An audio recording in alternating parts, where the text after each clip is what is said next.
Hello friends, स्वागत है आप लोगों को पंकज क्लासेस में। और जैसा कि आप लोगों ने देखा कि हम class 9th NCERT math solution कर रहे हैं, तो जिसको में से हम लोगों ने पूरे 1.1 से लेकर के 1.3 तक कंप्लीट कर चुके हैं। तो आज हम लोग कंप्लीट करेंगे 1.4 प्रश्नावली 1.4 को आज हम लोगों ने कंप्लीट करेंगे। तो चलिए देखते हैं शुरुआत से, ये वन शॉट खत्म होगा। तो देखते हैं पहला क्वेश्चन क्या है। पहला क्वेश्चन देखिए क्या है, बताइए नीचे दी गई संख्याओं में कौन परिमेय है और कौन अपरिमेय है। यहाँ पे बोला गया है कि ई जो संख्या दिया हुआ है इसमें से कौन परिमेय है और कौन अपरिमेय है। तो सबसे पहले तो हम लोग जानेंगे कि परिमेय किसको कहते हैं और अपरिमेय किसको कहते हैं। तो परिमेय संख्या उसको कहते हैं जिसे हम p/q के रूप में व्यक्त कर सकते हैं, और अपरिमेय संख्या उसको कहते हैं जिसको हम p/q के रूप में व्यक्त नहीं कर सकते हैं, उसको हम लोग अपरिमेय संख्या कहते हैं। तो यहाँ पे देखिए p/q के रूप में जिसको हम लोग व्यक्त करते हैं उसको परिमेय संख्या कहते हैं। इसलिए हम लोगों ने बेसिक कॉन्सेप्ट सीखा है, तो आप लोग नहीं देखे होंगे तो जाकर के प्लेलिस्ट में देख सकते हैं। तो चलिए ई प्रश्नावली स्टार्ट करने से पहले कुछ बेसिक कॉन्सेप्ट सीखते हैं, उसके बाद जो काम आने वाला है। तो यहाँ पे देखिए सबसे पहले क्या होता है, इसको नोट में लिख लीजिएगा कि जो रूट में अभाज्य संख्या होगा उसको अपरिमेय संख्या कहते हैं। यानी कि इस तरह से अभी आप यहाँ पे याद रख सकते हैं एक नया कॉन्सेप्ट कि अभाज्य संख्या अगर जो रूट में होगा तो उसको हम लोग परिमेय संख्या अपरिमेय संख्या कहते हैं, ठीक है। और चाहे दूसरा कॉन्सेप्ट क्या है कि परिमेय संख्या और अपरिमेय संख्या के बीच अगर जो प्लस माइनस गुना भागा किसी का भी चिन्ह हो तो हमेशा उसका परिणाम क्या होगा, अपरिमेय संख्या, ठीक है। ये चीज याद रखिएगा। और फिर क्या है तीसरा कॉन्सेप्ट, ये आप लोग सीखे होंगे a+b इंटू a-b बराबर a² - b² होता है। और चौथा कॉन्सेप्ट क्या है, a+b के होल स्क्वायर बराबर a² + 2ab + b²। पांचवा कॉन्सेप्ट क्या है, a-b के होल स्क्वायर बराबर a² - 2ab + b²। तो यहाँ पे देख लीजिए। अब यहाँ पे चलते हैं क्वेश्चन पे, आइए। यहाँ पे बोल क्या रहा है कि इसमें से कौन परिमेय संख्या है और कौन अपरिमेय संख्या है। तो यहाँ पे अभी आप लोग क्या सीखें कि जो रूट के अंदर अगर जो अभाज्य संख्या हो, अभाज्य संख्या कहते किसको हैं पहले ये जानिए। तो अभाज्य संख्या वैसे संख्या जो एक से या स्वयं से विभाजित हो उसको हम लोग अभाज्य संख्या कहते हैं, ठीक है। तो यहाँ पे देखिए इसमें से देखिए ये दो क्या है, परिमेय संख्या है, ठीक है। लेकिन √5 क्या है, अपरिमेय संख्या है। क्यों? क्योंकि रूट के अंदर अभाज्य संख्या आ जा रहा है। 5 क्या है, अभाज्य संख्या है। रूट के अंदर अभाज्य संख्या जब भी आता है क्या होता है, अपरिमेय संख्या। तो यहाँ पे अभी तुरंत आप लोगों को बताया, ये देखिए क्या है, अपरिमेय, परिमेय,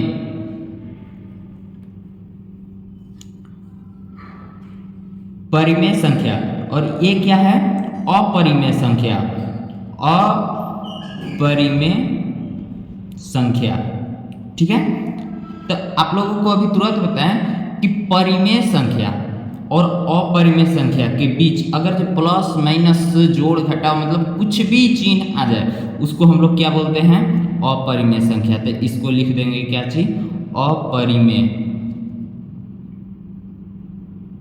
अपरिमेय संख्या, ठीक है।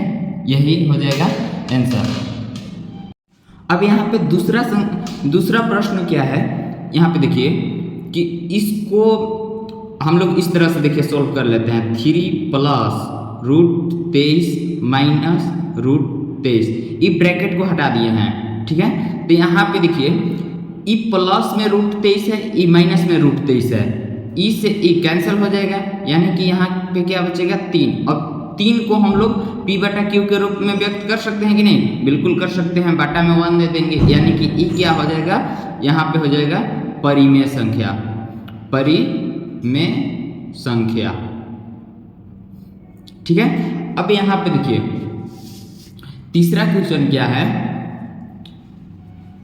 2 √7/7 √2 यानी कि अगर जो हम लोग इस तरह से इसको लिखें कि 2/7 √7/√7, यानी कि ई से ई कैंसिल हो गया, यानी कि बचा क्या 2/7, यानी कि ई क्या है परिमेय संख्या। ठीक है, यहाँ पे लिख देंगे यह परिमेय संख्या है, परिमेय संख्या है। ठीक है, अब अगला क्या है, यहाँ पे देखिए आप लोग जानते हैं कि हमेशा पाई क्या होता है अपरिमेय संख्या होता है, पाई जो होता है अपरिमेय संख्या होता है। इसलिए यहाँ पे देखिए 2 गुना पाई है, यहाँ पे कुछ नहीं है, इसका मतलब गुना के चिन्ह है, तो 2 पाई यानी कि 2 गुना पाई। हम अभी तुरंत सीखे क्या कि परिमेय और अपरिमेय के बीच हमेशा प्लस माइनस जोड़ घटाव गुना भागा जो भी किसी का चिन्ह हो वो हमेशा अपरिमेय होता है। तो यहाँ पे क्या हो जाएगा अपरिमेय संख्या। ठीक है, अब यहाँ पे देखिए अगला क्वेश्चन, चलिए अब आगे हम लोग सीखते हैं। यहाँ पे देखिए दूसरा क्वेश्चन में क्या बोल रहा है कि निम्नलिखित व्यंजकों में से प्रत्येक व्यंजक को सरल ज्ञात कीजिए, यानी कि इसको सरल ज्ञात करना है, यानी कि इसका मान ज्ञात करना है। ठीक है, तो सबसे पहला क्वेश्चन, दूसरा का जो पहला है उसको हम लोग देखिए सोल्व करते हैं। यहाँ पे सोल्व लिख करके यहाँ पे देखिए E3 से ई दोनों में गुना करा देना है और √3 से ई दोनों में गुना करवा देना है। इसका मतलब यहाँ पे लिख लेते हैं एक लाइन कि √3 + √2। ठीक है, और उसके बाद यहाँ पे देखिए +3 है तो यहाँ पे प्लस √3 लिख लेंगे। उसके बाद यहाँ पे 2 + √2 जो है उसी को हम लोग लिख लिए हैं, यानी कि E3 से इतना में गुना करवा दिए हैं, फिर प्लस √3 से इतना में गुना करवा दिए हैं। इसका मतलब अब यहाँ पे देखिए 3 गुना के कितना हो जाएगा 6 प्लस, अब 3 से √2 में गुना करेंगे तो ये दोनों असमान जाति है तो गुना नहीं होगा तो वो तो नहीं लिख देंगे। ठीक है, 3√2 प्लस, अब यहाँ पे देखिए इसको से इसको में गुना करेंगे, ये दोनों भी असमान जाति है तो क्या होगा, इसको भी चुपचाप वैसे ही लिख देंगे 2√3 प्लस √2 से √3 से √2 में गुना कराने पे कितना आएगा √6। यानी कि अब यहाँ पे देखिए इसमें से देखिए तो जो समान जाति के है उन लोग के जोड़ेंगे घटाएंगे, जो करना रहेगा करेंगे, जो समान जाति के है उन लोग को। तो अब यहाँ पे देखिए कोई है समान जाति का नहीं है, यहाँ पे 3√2 है और यहाँ पे 2√3 है, ई असमान जाति हो जा रहा है, √2 √3 असमान जाति हो जा रहा है। तो इसका मतलब यहाँ पे कोई जोड़ने योग्य नहीं है, इसलिए यहाँ पे लिख देंगे इतना ही आंसर। ठीक है, अब अगला क्वेश्चन क्या है 3 + √3 इंटू 3 - √3। अब यहाँ पे देखिए अभी तुरंत हम लोगों ने सीखे कि चूंकि a + b into a - b बराबर क्या होता है a² - b², तो हम इसको a मान लेते हैं, इसको b मान लेते हैं, इसको a मान लेते हैं, इसको b मान लेते हैं, यानी कि क्या हो जाएगा a + b a - b।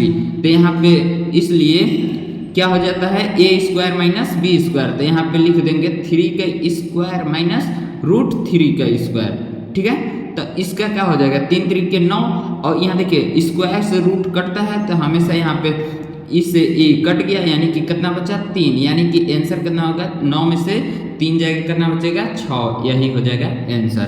ठीक है, अब यहाँ पे देखिए अगला क्वेश्चन क्या दिया हुआ है दूसरा का तीसरा में कि √5 + √2 का होल स्क्वायर।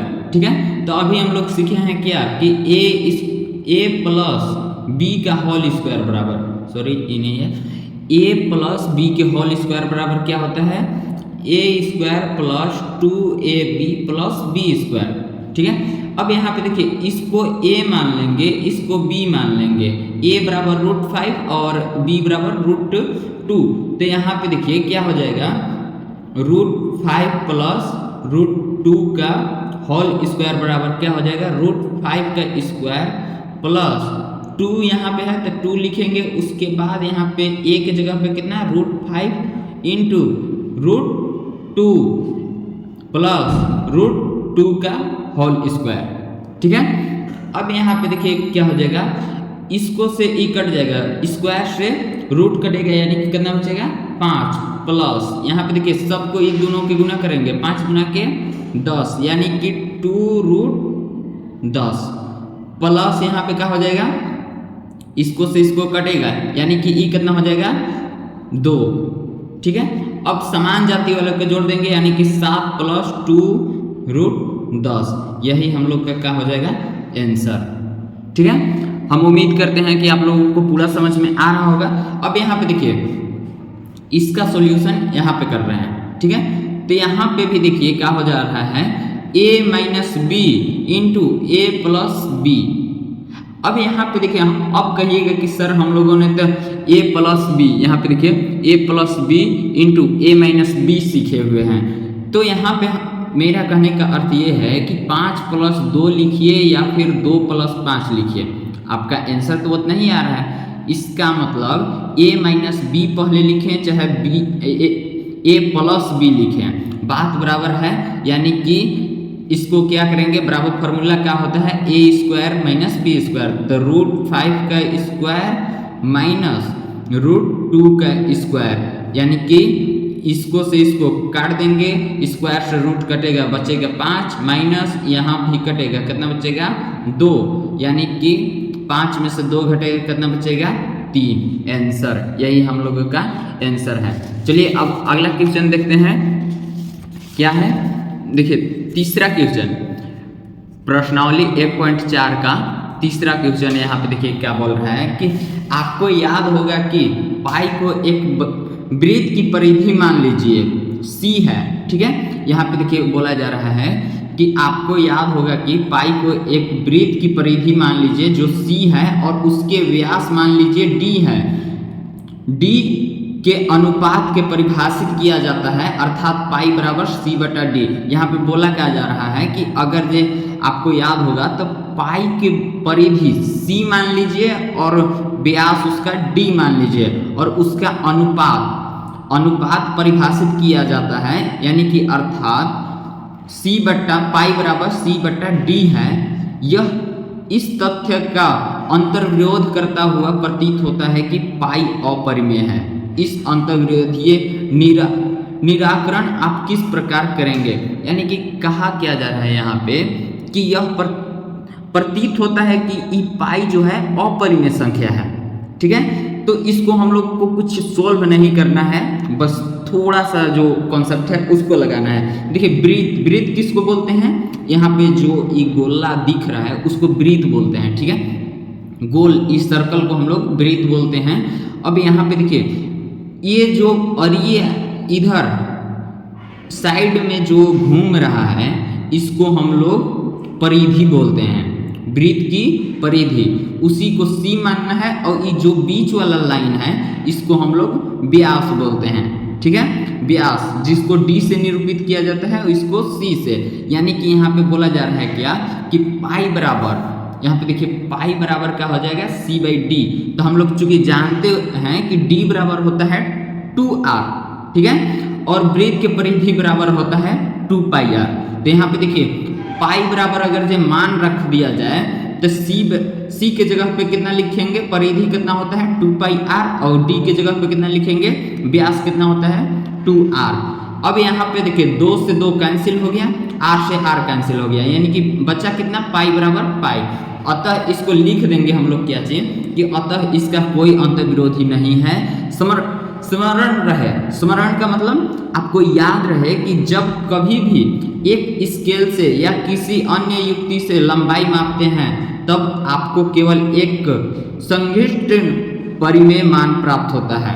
ठीक है, अतः आप यह अनुभव नहीं कर पाते हैं कि c या d अपरिमेय है। यानी कि यहाँ पे कहा किया जा रहा है कि इसका कोई अंतर्विरोधी नहीं है। ये आपको याद होना चाहिए कि अगर जो हम किसी भी स्केल यानी कि इंच से नापते हैं, अगर जो इसको नापते हैं लंबाई, तो वो सिर्फ और सिर्फ एक परिमेय संख्या मान प्राप्त होता है, लेकिन इसको हम अनुभव नहीं कर सकते हैं कि वो परिमेय संख्या अपरिमेय है कि नहीं।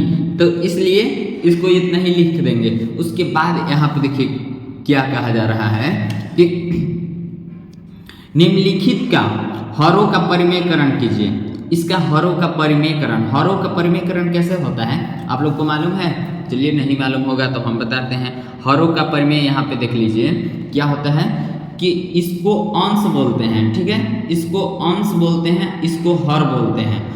हरों का परिमेयकरण में क्या होता है कि अगर जो यहाँ पे √7 का 1/√7 का हरों का परिमेयकरण ज्ञात करना है तो इसको में जो हर में दिया हुआ रहता है उसी से ऊपर में भी गुना करते हैं और उसी से नीचे में भी गुना करते हैं। यानी कि यहाँ पे देखिए √7 दिया हुआ है तो इसी से इसको में भी गुना करेंगे, ऊपर में भी और नीचे में भी। अभी अगर जो हम लोग चाहें तो इसको काट देंगे, ई से ई कट जाएगा, बात बराबर हो जाएगा यहीं पे। तो हम लोग दोनों से ऊपर में भी और नीचे में भी गुना करेंगे तो ऊपर में देखिए 1 गुना √7 कितना होगा √7 बट्टा ये दोनों की गुना करेंगे तो कितना हो जाएगा √49। लेकिन यहाँ पे देखिए क्या होता है √7 बट्टा यहाँ पे कितना के स्क्वायर 49 होता है तो 7 का स्क्वायर होता है। यानी कि अगर जो इसके जगह पे हम लिखना चाहें तो 7 का स्क्वायर का रूट लिख सकते हैं, बिल्कुल लिख सकते हैं। तो स्क्वायर से जब रूट खत्म होता है तो यहाँ पे कितना बचेगा 7, यानी कि ई इतना ही आंसर हो जाएगा। अब यहाँ पे देखिए दूसरा क्वेश्चन क्या बोला है, इसका भी हरों का परिमेयकरण करना है, यानी कि 1/√7 माइनस √6 इसको में भी जो नीचे दिया हुआ है उसी से ऊपर में भी गुना कर देंगे, उसी से नीचे में भी गुना कर देंगे, बशर्ते इसमें इतना नियम लागू होता है कि जो प्लस में यहाँ पे देखिए ये माइनस में है तो यहाँ पे प्लस में होता है और यहाँ पे भी प्लस में, अगर जो यहाँ पे प्लस में रहता तो यहाँ पे माइनस में हो जाता है, यहाँ पे भी माइनस में हो जाता। अब इसको देखिए ऊपर में जब हम लोग गुना करेंगे 1 गुना इतना, यानी कि कितना हो जाएगा √7 प्लस √6, ठीक है, बट्टा में यहाँ पे देखिए अब यहाँ पे एक फार्मूला हम लोग अभी तुरंत पढ़े हुए हैं पीछे कि यहाँ पे देखिए a minus B into A plus B, यहाँ पे दिख रहा है क्या, दिख रहा है यही फॉर्म में। तो इसका क्या होता है कि a स्क्वायर यानी कि √7 का स्क्वायर माइनस b स्क्वायर यानी कि √6 का स्क्वायर। अब इसको सॉल्व करेंगे तो यहाँ पे जो है वही लिख देंगे, लेकिन यहाँ से ई कट गया 7 माइनस इसको से इसको यानी कि स्क्वायर से रूट काटे, यहाँ पे कितना बचा 6, यानी कि आंसर कितना हो जाएगा 7 प्लस √6 बट्टा यहाँ पे 1 लिखे या ना लिखे कोई बात नहीं, इतना ही क्या हो जाएगा आपका आंसर।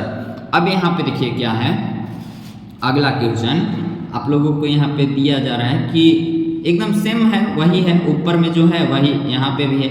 इसको भी अगर जो हरों का परिमेयकरण करते हैं तो गुना में यहाँ पे भी क्या हो जाएगा, वही चीज़ से ऊपर में भी वही चीज़ से नीचे में भी गुना करेंगे, बशर्ते अभी तुरंत आप लोग को बताएं कि यहाँ पे देखिए प्लस में रहेगा तो माइनस में हो जाएगा, माइनस में रहेगा तो प्लस में हो जाएगा। तो यहाँ पे प्लस में है तो माइनस से गुना होगा, ऊपर माइनस करेंगे नीचे में माइनस करेंगे। अब यहाँ पे देखिए इसको से इसको में गुना करेंगे तो कितना हो जाएगा 5 माइनस √2 बट्टा में यहाँ पे क्या हो जाएगा, यहाँ पे भी वही फार्मूला देखिए लागू होता है a plus B a minus B बराबर का होता है a स्क्वायर यानी कि √5 का स्क्वायर माइनस b स्क्वायर यानी कि √2 का स्क्वायर बराबर का हो जाएगा √5 माइनस √2 बट्टा में क्या हो जाएगा, यहाँ पे 5 इसको से इसको काटेंगे, इसको से इसको काटेंगे, यानी कि कितना हो जाएगा 5 माइनस 3 बराबर कितना हो जाएगा √5 माइनस √2 बट्टा यहाँ पे कितना होगा 2, इतना ही हो जाएगा आंसर। तो आज के वीडियो में इतना ही, हम लोगों ने प्रश्नावली 1.4 को भी ख़त्म कर चुके हैं। तो आप लोग को वीडियो अगर जो पसंद आता हो तो हमेशा लाइक शेयर कमेंट करना नहीं भूलिए एंड सब्सक्राइब जरूर कीजिएगा। अगर जो चैनल पे नए हो तो सब्सक्राइब जरूर कीजिए, क्योंकि आप लोग जानते हैं कि हमारा भी बहुत ज़्यादा मेहनत लगता है इसमें। हमेशा देख लीजिए कोई कॉपी का पेज में नहीं बनाते हैं, हमेशा देखिए हम असाइनमेंट पेपर में बनाते हैं। आप लोग को पता होगा कि असाइनमेंट पेपर कितना महंगा आता है। तो कहीं ना कहीं हमको यही मोटिवेशन मिलता है कि आप लोग लाइक शेयर कमेंट करते हैं, तो हमको भी उम्मीद रहता है हम भी बनाते हैं। तो चलिए वीडियो को यहीं पे समाप्त करते हैं। Thank you.